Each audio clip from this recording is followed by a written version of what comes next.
Son tradiciones del pueblo de Palcamayo.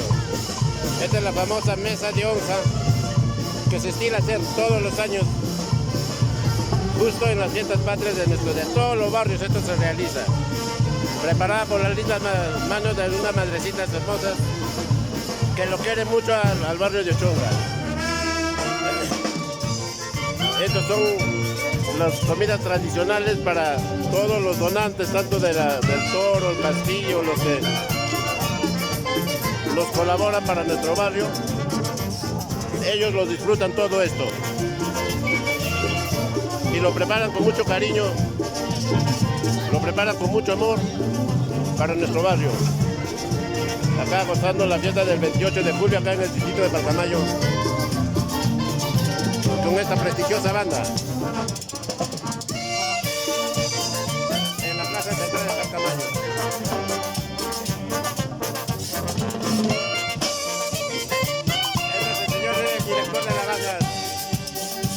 Señor Ricardo, más conocido como Condito,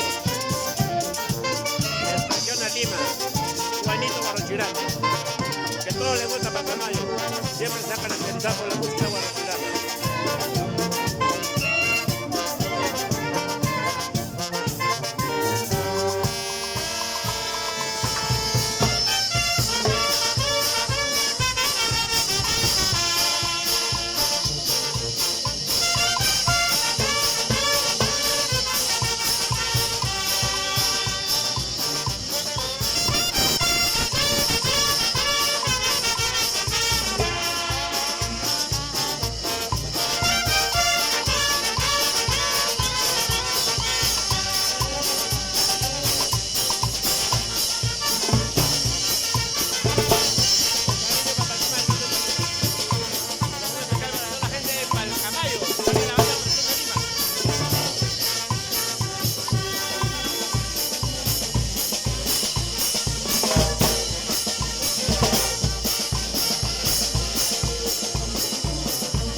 Otra vez.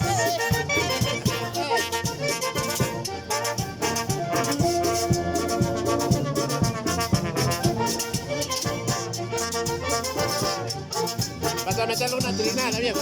Una trinada.